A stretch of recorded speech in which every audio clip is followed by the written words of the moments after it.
everyone, and welcome back to the channel. If you're new here, my name is Elizabeth and I'm a holistic health and embodiment coach.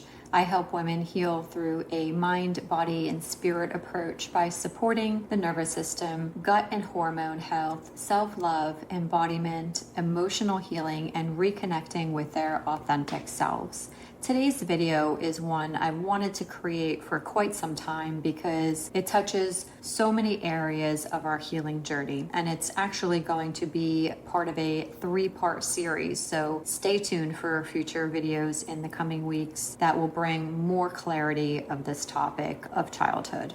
Today, we're going to talk about something often referred to as the father wound. Now, before we begin, I want to make something very clear. This isn't about blaming fathers. In fact, I believe most parents are doing the best that they can with the awareness, healing, and emotional tools that they have available at the time. Many of our parents were raising children while carrying wounds they never had the opportunity to heal themselves. And the way prior generations grew up is vastly different than the way people are choosing to raise families today after realizing the wounding that they have and wanting to be the cycle breakers and reparent themselves, basically.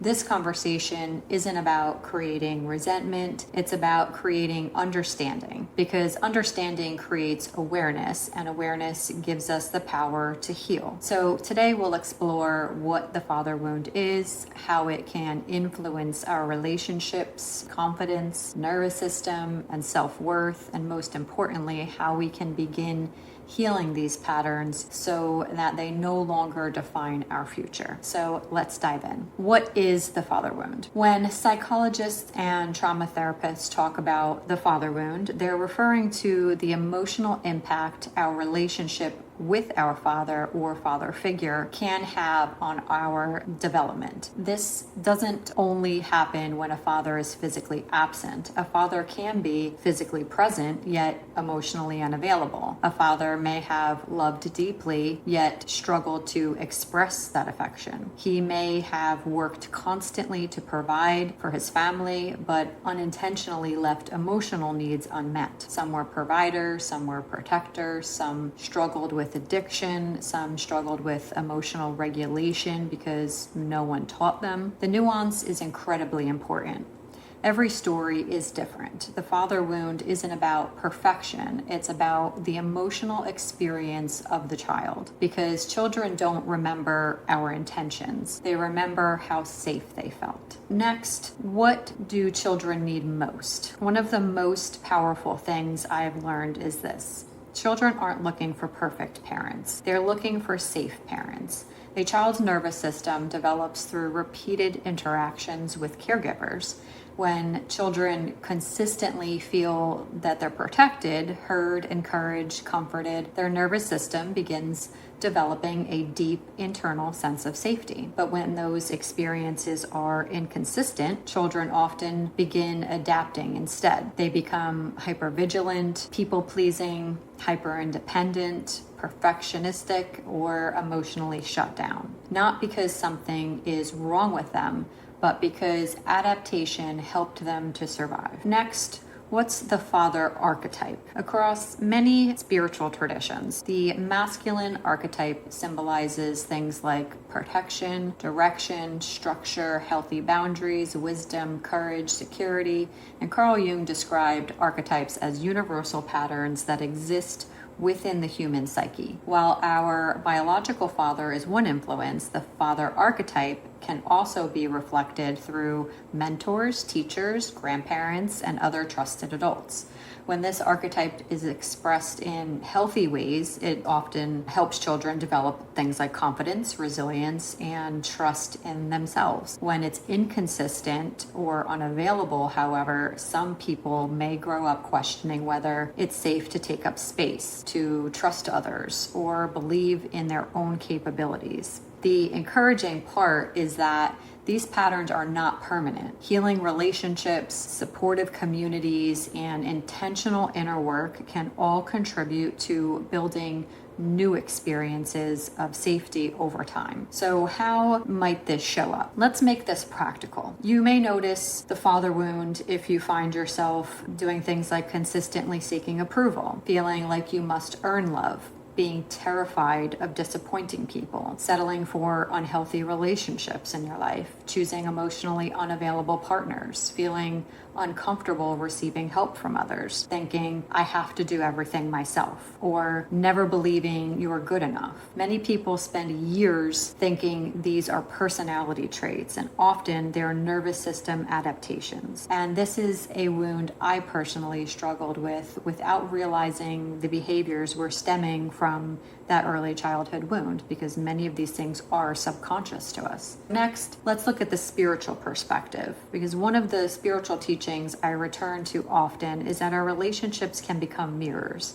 Not mirrors that tell us who we are, but mirrors that show us what still needs healing. Whether you approach this through psychology, faith, or spiritual traditions, many perspectives point towards the idea that our deepest relationships become opportunities for awareness and growth. Our early relationships often shape the expectations that we carry into adulthood. Healing invites us to notice those patterns and choose differently, not because our past defines us in any way, but because our future doesn't have to repeat it. The consequences of the wound, if left unhealed, however, the father wound can quietly influence things like your career choices, money beliefs, confidence, leadership, romantic relationships, friendships, boundaries, trust, purpose, manifestation. Because if someone doesn't believe they're worthy, their nervous system often struggles to fully receive opportunities, even when those opportunities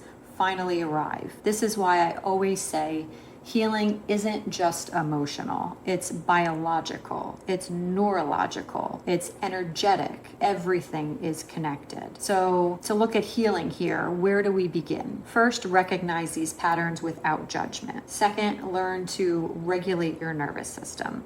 Your body cannot rewrite old beliefs while it constantly feels unsafe. Third, begin reparenting yourself. Ask yourself, what did I need to hear as a child that I never heard? Then begin saying those words to yourself. I believe in you. You are safe. You don't have to earn love. I'm proud of you. You are enough. Fourth, allow healthy people into your life.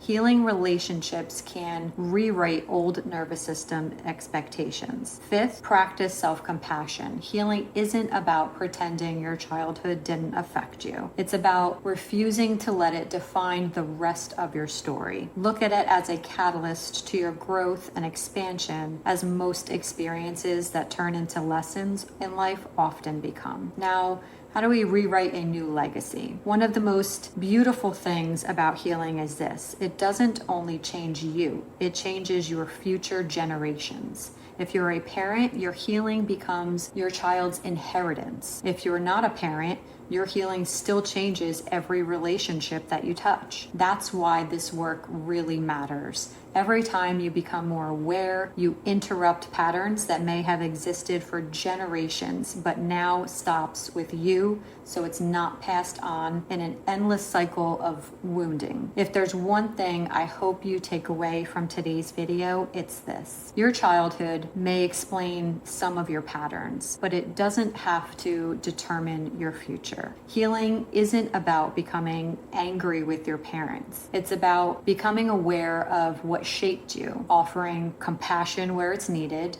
and choosing day by day to build a different future for yourself and for future generations. Because the beautiful thing about healing is this: our nervous systems can learn safety, our hearts can learn to trust again, and our lives can begin reflecting the love we once spent so much energy trying to earn. This 3-part series isn't really about mothers and fathers. They're about how our earliest relationships shape the way we experience ourselves, others, and the world, and how healing allows us to create a different legacy. What's more powerful than that? Children don't need perfect parents. They need safe relationships that teach their nervous system that the world is a place where they are seen, protected, comforted, and loved.